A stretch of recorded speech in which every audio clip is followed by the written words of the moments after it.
नमस्ते दोस्तों, मैं हूँ Stuti. Welcome back to trees astronomy. आज हम एक ऐसे टॉपिक के बारे में डिस्कस करेंगे जिसमें काफ़ी ज़्यादा मिथ्स जुड़ी हुई है। तो आज हम सिंपल तरीके से जानेंगे कि टेलीस्कोप्स एक्चुअली वर्क कैसे करते हैं।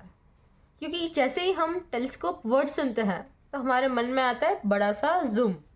पर टेलीस्कोप का काम सिर्फ जूम करना थोड़ी होता है। टेलीस्कोप के काफ़ी ज़्यादा फीचर्स होते हैं और उसमें से 30% ऑफ द फीचर्स भी जूम से वर्क नहीं करते। आज हम डिस्कस करेंगे कि टेलीस्कोप्स एक्चुअली वर्क कैसे करते हैं, उनके क्या क्या फीचर्स होते हैं और उसे हम कैसे यूज़ कर सकते हैं। Let's start.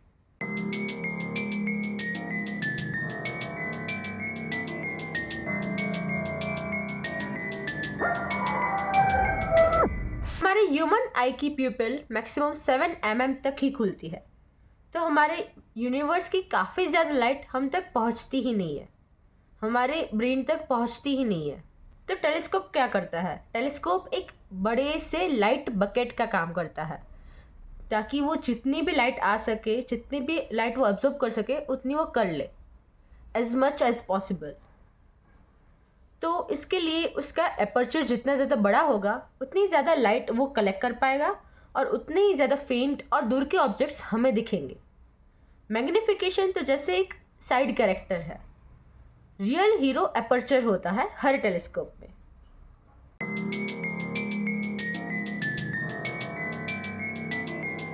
फॉर एग्जाम्पल, जैसे आप अगर एंड्रोमेडा देखोगे नेकेड आई से, आजकल जो दिख रही है, तो नेकेड आई से एंड्रोमेडा हमारे सबसे पास की गैलेक्सी बहुत ही धुंधली सी पॉइंट जैसा दिखेगा।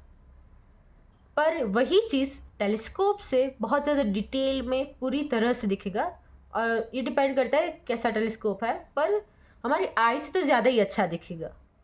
तो ऐसा क्यों होता है? ऐसा इसलिए होता है क्योंकि टेलीस्कोप का अपर्चर हमारे आई की अपर्चर से ज़्यादा होता है, तो वो ज़्यादा लाइट कलेक्ट कर पाता है, तो उसकी ज़्यादा डिटेल्स हमें दिख पाते हैं जिस भी ऑब्जेक्ट को हम देखना चाहें। यानी कि टेलीस्कोप हमारी आई की कंपैरिजन में 1000 टाइम्स ज़्यादा लाइट कलेक्ट करता है, तो उसकी डिटेल्स हमें ज़्यादा दिखती है।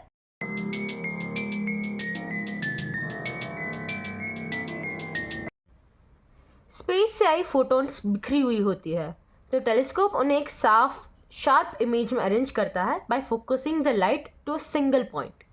और ये पूरा काम या तो लेंसेज से होता है या मिरर्स से, जिसके ऊपर डिपेंड करता है कि टेलीस्कोप कैसा है। अगर लेंसेज से होता है तो ये रिफ्रैक्टिव टेलीस्कोप है, और अगर मिरर्स से होता है तो ये रिफ्लेक्टर टेलीस्कोप है।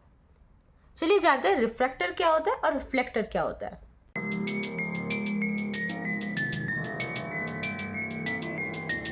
फॉर एग्जाम्पल, रिफ्रैक्टर टेलीस्कोप्स वो टेलीस्कोप्स होते हैं जो लेंस यूज़ करते हैं, उनकी मेंटेनेंस काफ़ी ज़्यादा लो होती है, पर ये थोड़े से कॉस्टली हो जाते हैं बिग साइजेस में। रिफ्लेक्टर टेलीस्कोप्स जो होते हैं वो मिरर्स यूज़ करते हैं, इनका एपर्चर इजीली बड़ा बन जाता है, तो ये डीप स्पेस ऑब्जेक्ट्स के लिए परफेक्ट है। और कॉलिमेशन का छोटा सा झंझट होता है इसमें, बाकी ये बहुत अच्छे होते हैं। टेलीस्कोप के बारे में एक और गलत फहमी है। टेलीस्कोप को हम यही देखते हैं कि जूम कितना देता है, पर जूम टेलीस्कोप नहीं देता है, जूम देता है आईपीस। अपर्चर से हमें क्लैरिटी मिलती है और आईपीस से हमें मैग्नीफिकेशन मिलता है। अगर अपर्चर छोटा है और मैग्नीफिकेशन ज़्यादा तो इमेज बड़ा हो जाता है पर ब्लर हो जाती है। फॉर एग्जांपल, अगर आप देखें कि अपर्चर किसी टेलीस्कोप का छोटा है पर मैग्नीफिकेशन काफ़ी है। अपर्चर क्या करता है? जैसे कि हमने देखा, अपर्चर लाइट कलेक्ट करता है तो डिटेल्स दिखे। मैग्नीफिकेशन क्या होता है? उन्हीं डिटेल्स को जूम करना।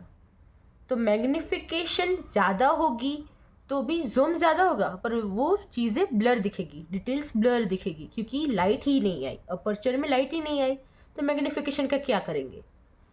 जबकि अगर अपर्चर कम है और मैग्नीफिकेशन ज़्यादा है तो जितनी भी डिटेल्स दिखेगी उन्हें आप जूम करके ठीक से देख पाएंगे, तो कहीं भी ब्लर इमेजेस नहीं होंगी। कोई भी टेलीस्कोप अगर हो जिसका अपर्चर छोटा हो या बड़ा, उसमें हर तरह के आईपीस जुड़ सकते हैं। ये उसकी मैनुअल में लिखा होता है कौन से तरह के आईपीस आप लगा सकते हो। तो मैग्नीफिकेशन आईपीस डिसाइड करता है, आप आईपीस चेंज करके मैग्नीफिकेशन चेंज कर सकते हो, उसके लिए टेलीस्कोप चेंज नहीं करना पड़ता। पर अपर्चर अगर छोटा है और आपको ज़्यादा डिटेल्स चाहिए तो आपको नया टेलीस्कोप ही लेना पड़ता है, क्योंकि वो टेलीस्कोप पे डिपेंड करता है कि वो कितना लाइट ले पाता है, क्योंकि उसका अपर्चर कितना होता है उस पर वो डिपेंड होता है। अगर अपर्चर छोटा है तो वो लाइट ज़्यादा ले ही नहीं पाएगा, तो हमें ज़्यादा चीज़ें दिख ही नहीं पाएगी।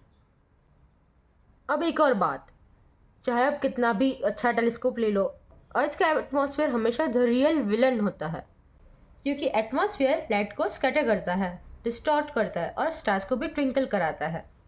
इसीलिए स्पेस टेलीस्कोप्स जैसे कि हबल ये इतनी ज़्यादा साफ इमेजेस देते हैं, क्योंकि वहाँ पे ना कोई पॉल्यूशन होगा ना हवा होगी, तो कोई भी डिस्टॉर्शन आ ही नहीं पाएगा। टेलीस्कोप्स हमें सिर्फ विजिबल लाइट नहीं दिखाते, ये हर एक वेवलेंथ के यूनिवर्स को दिखाता है। जैसे कि अगर आप रेडियो टेलीस्कोप्स यूज़ करो तो आपको गैस क्लाउड्स ये सब चीज़ें दिखेंगी। इंफ्रारेड यूज़ करो तो आपको दिखेंगे स्टार फॉर्मिंग रीजन्स। यूवी से आपको दिखेंगे हॉट यंग स्टार्स, और एक्सरे और गामा टेलीस्कोप से आपको दिखेंगे black holes, neutron stars, violent explosions, ये सारी चीज़ें। तो टेलीस्कोप असल में एक स्पेसिफिक चश्मा है जिससे हम यूनिवर्स को ठीक से देख पाते हैं और उसे समझ पाते हैं। सो फ्रेंड्स, आज की वीडियो में आपको कैसा लगा मुझे कमेंट्स में ज़रूर बताइए। मिलते हैं नेक्स्ट वीडियो में नए म्यूजिक कंसेप्ट्स के साथ। Till then keep looking up and stay curious.